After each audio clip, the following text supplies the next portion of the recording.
I froze when I saw the messages. My own mother laughing that I'm too stupid to realize they're using me. My father replying with a laughing emoji. And my brother, the one who sent me the screenshots, writing, "You deserved to know." My world didn't collapse in a scream. It fell in silence. Because that's how betrayal sounds. Quiet, sharp, and final. But what they didn't know was, I had already started recording everything. I used to think love meant giving. Giving time. Giving effort. Giving money when no one else could. I was the responsible one in the family. The daughter who fixed every crisis before it became chaos. When mom's car broke down, I paid for the repairs. When dad's business struggled, I loaned him half my savings. When my younger brother Ethan needed college tuition, I signed the check without a second thought. They called me our pride. And I believed them. Every Sunday dinner felt like a reward for being the good one. Mom smiling across the table, Dad raising a toast saying, "We don't know what we'd do without you, Millie." Those words made me feel needed. Important. But sometimes, love hides behind manipulation. You just don't notice until it's too late. That night started like any other. I had just come home from a long shift at the hospital. My nursing scrubs still smelled faintly of disinfectant and exhaustion. I was scrolling through messages when my phone buzzed with Ethan's name. "Ethan. Hey, you up?" Me. "Barely. Long day." "What's up?" "Ethan. You need to see something. But please don't freak out." My heartbeat quickened. He never texted like that. Ethan was the quiet one. More jokes than drama. Me. "You're scaring me." "What is it?" "Ethan. Check your messages. I'm sending screenshots." The typing bubble vanished. Then, one by one, the images came through. I remember staring at the screen, confused at first. My family's names were there, all in one group chat. But the title froze my blood cold. The Family Vault. No Millie grinning face with sweat. For a second I thought it was some kind of joke. A meme thread. But then I saw Mom's message. "Mom. ATM's transfer came through again, face with tears of joy. Dad. Good girl. Keep her feeding us until she gets married. My sister-in-law. She's too dumb to realize." The phone slipped from my hand. It hit the floor with a dull thud, but I couldn't move to pick it up. My body went cold. I read those words again and again. My name replaced with ATM. My family, the people I worked double shifts to support, laughing about me like I was a bank account with legs. Ethan called me right then. His voice trembled. "I didn't want to show you," he said. "But you needed to know." I wanted to scream. I wanted to ask why. But all I could whisper was, "How long has this been going on?" Silence. Then he said softly, "Years." The word echoed inside me like thunder rolling through an empty house. Years. They'd been doing this for years. And as my tears finally fell, one thought burned through the pain. If this was what they said in the open, what else were they hiding? My hands trembled as I reopened the chat. Each message cut deeper than the last. This wasn't gossip. It was cruelty, carefully typed by the people I loved most. "Dad. Tell her we need help with the insurance again. She won't question it." "Mom. She's too busy saving everyone at work to notice we're saving ourselves," face with tears of joy. "Sister-in-law. Don't tell her about the loan, she might get suspicious." The words blurred through my tears. I couldn't decide what hurt more, the mockery or how casual it was. No guilt. No hesitation. Just laughter. I scrolled up, desperate to find something. Some defense, some sign that one of them had stood up for me. But there was none. Even my father, the man who once told me, "You're the heart of this family," had written, "She's useful as long as she keeps believing we love her." That sentence shattered something inside me. Ethan called again. "Millie, did you read them all?" My throat burned. How could they say that? About me? He sighed heavily, his voice barely above a whisper. "I tried to warn you before. They've been using you, Mills. Every time you paid a bill, they laughed about how easy it was." I swallowed hard, the world spinning around me. So all those family emergencies, he cut in, were lies. Dad's been covering debts. Mom's been helping him hide it. And they used your money to do it. I couldn't breathe. My chest tightened until it hurt to speak. Why would you show me this now? Yes. Because, Ethan said, they're planning something worse. He sent one last screenshot. I opened it, heart pounding.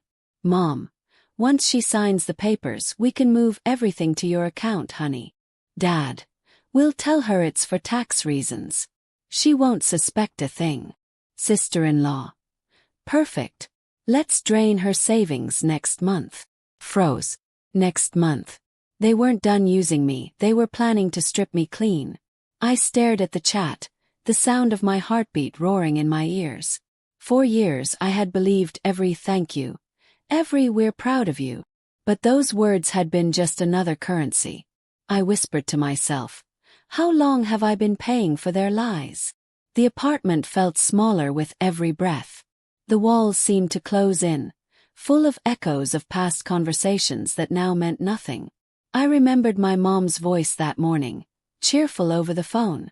Sweetheart, we're so lucky to have you. You're our blessing. No, I was their investment. And Ethan's silence on the call told me he knew it too. He finally said, Millie, I think Dad's in deeper trouble than you know. My heart stopped. What do you mean? Ethan hesitated. He owes people money. Blah. And he's been using your account to keep them off his back. I clutched my phone, my breath sharp. My parents hadn't just mocked me. They'd stolen from me. My fingers trembled as I opened my banking app. I half expected Ethan to be exaggerating. But the truth stared back like a wound. Multiple withdrawals. Large sums. Repeated transfers. My savings, years of double shifts, overtime and skipped vacations, were melting away in front of my eyes. I clicked on one transaction. It led to a business account in my father's name. Another went to a credit card under my mother's. Felt like drowning.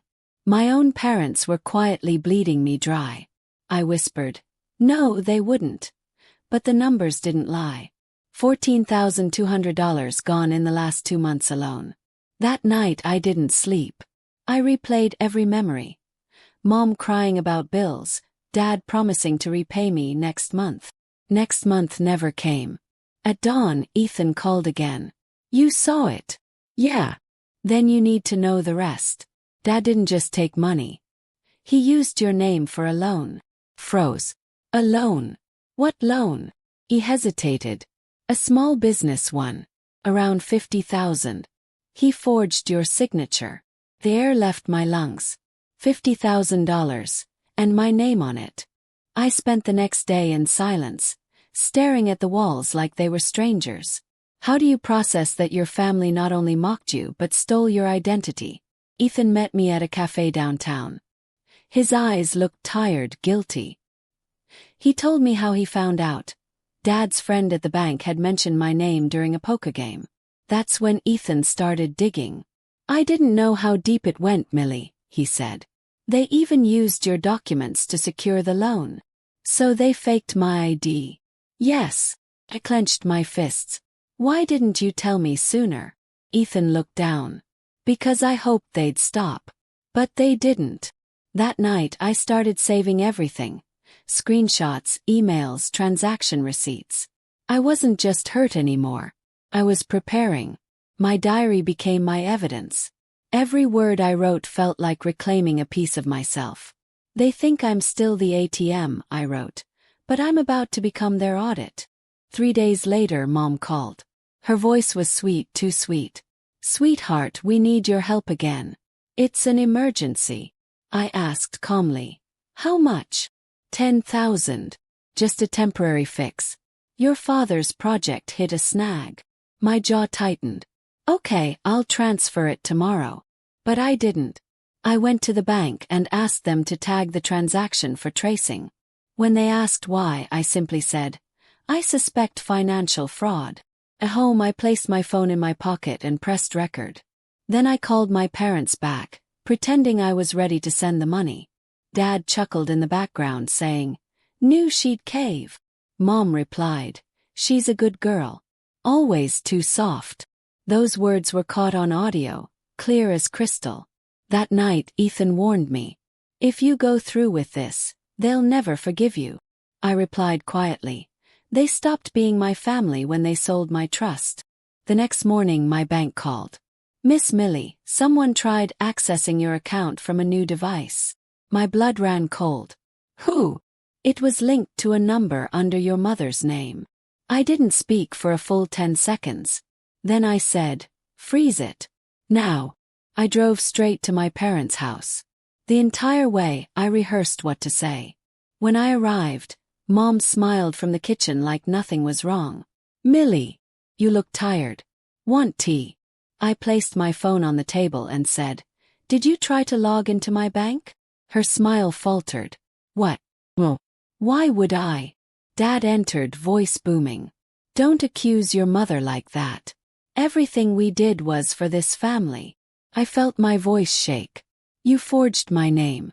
You stole my money." Dad slammed his hand on the table. "We raised you. You owe us that much."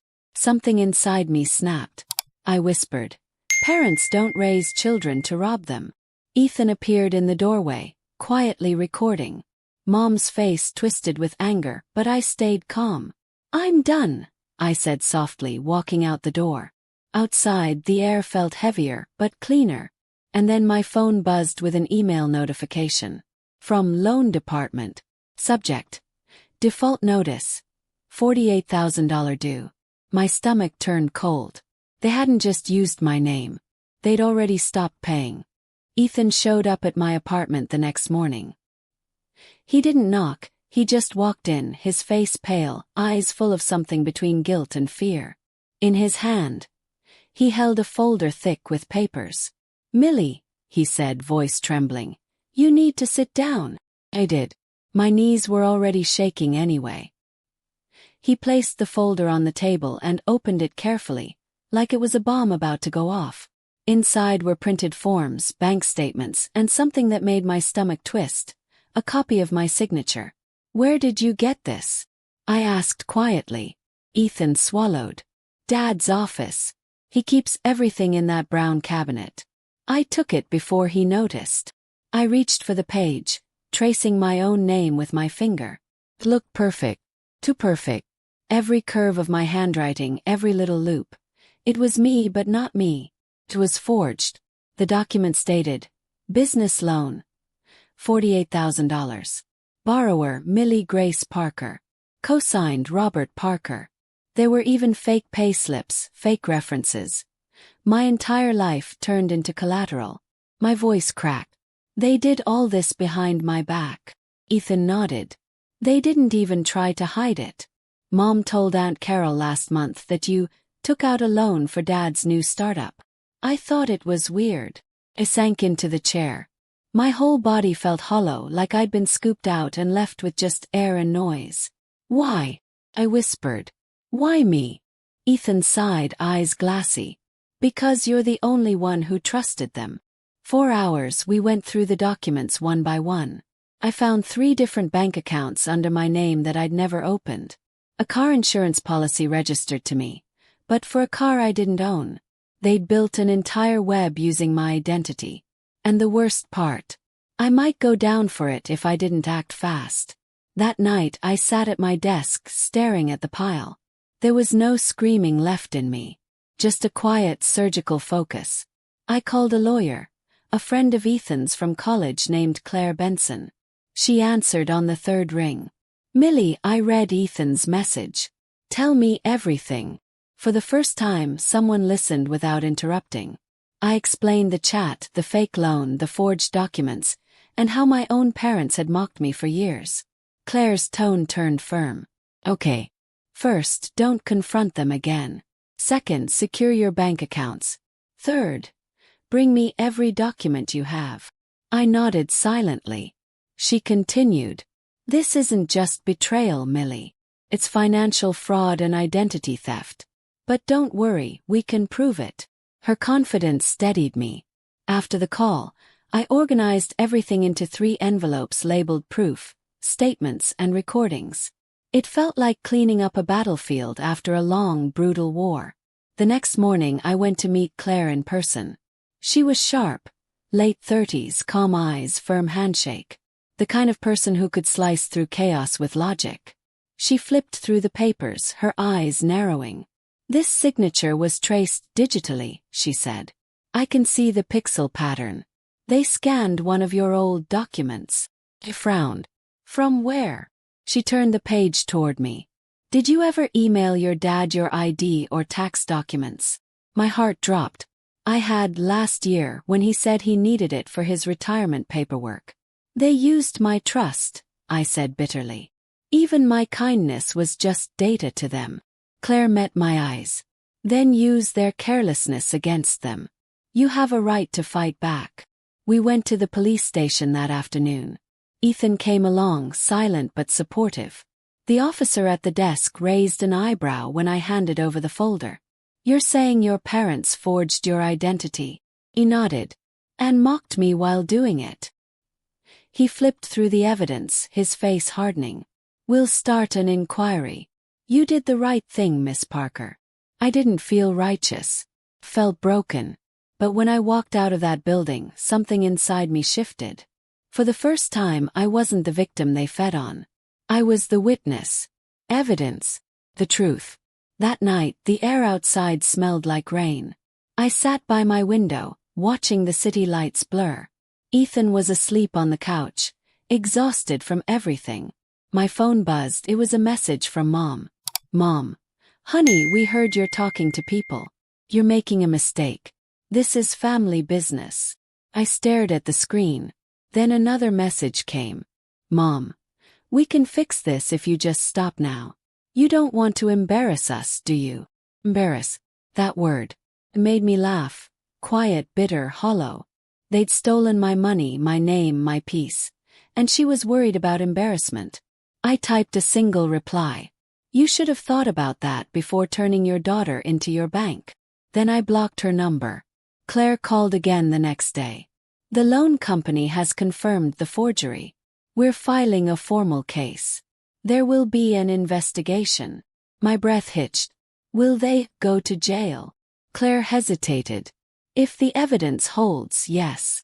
I looked at Ethan. His face was pale, but he nodded. "You're doing the right thing," he said softly. Maybe I was.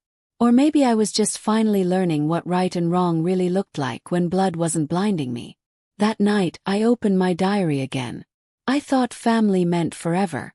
But sometimes, family is the lesson that teaches you boundaries. I'm not their ATM anymore. I'm their consequence. As I closed the book, thunder rolled outside, sharp and distant. And for the first time in months, I slept peacefully. The knock wasn't a knock. It was a fist pounding against my door. Angry, relentless, demanding. Before I even opened it, I knew. There was only one person who could make the air feel that heavy. "Millie, open this door right now." My father's voice froze. Ethan stirred awake on the couch, rubbing his eyes. "Is that Dad?" I nodded silently, swallowing the lump in my throat. The pounding grew louder. "You called the police on us. On your own family." I unlocked the door and stepped back. The door swung open so hard it hit the wall. Dad stormed in, his face red, veins visible on his forehead. Mom followed, quieter but sharper. Her eyes cold, her mouth tight like she was biting back venom. "What have you done?" Dad barked. "You've destroyed this family." I stood still, clutching the edge of the counter. "No, Dad. I just stopped pretending everything was fine." He laughed, a harsh, bitter sound. "Fine. You call dragging your parents through the mud fine. We made sacrifices for you, Millie. We worked our hands to the bone to raise you." Ethan stepped between us. "Dad, stop shouting. Stay out of this," he snapped. "You think you're the hero now. You're both ungrateful. Do you have any idea what this will do to our reputation?" Clenched my jaw. "You should have thought about your reputation before forging my name and stealing my money." The words hung in the air like a blade. Mom's face twitched, her calm mask breaking. We didn't steal, we borrowed, she hissed. You were doing well. We just needed help. You're our daughter, you're supposed to help. My voice cracked. Help is when you ask. Theft is when you lie. For a moment no one spoke. The ticking clock on the wall filled the silence. Dad took a step closer, pointing a finger at my face. You think that lawyer cares about you? You think the police will fix your family? You've turned strangers against your own blood. I didn't flinch. They didn't turn against you, Dad. You did that all by yourself. He looked around my apartment. The clean counters, the books neatly stacked, Ethan's duffel on the floor. His eyes softened for half a second, and I saw it. The man who used to lift me onto his shoulders when I was little. Then it was gone, replaced by rage. I should have known you'd turn on us once you got money, he spat. Ethan slammed his hand on the table. You turned on her first. You used her, Dad. You and Mom both. Mom's voice cut through the air like glass. Enough, Ethan. You're just jealous because she has what you don't, control. Ethan laughed bitterly. Control? You mean the ability to say no? Yeah, she learned that from you, how to manipulate it. Mom's cheeks flushed.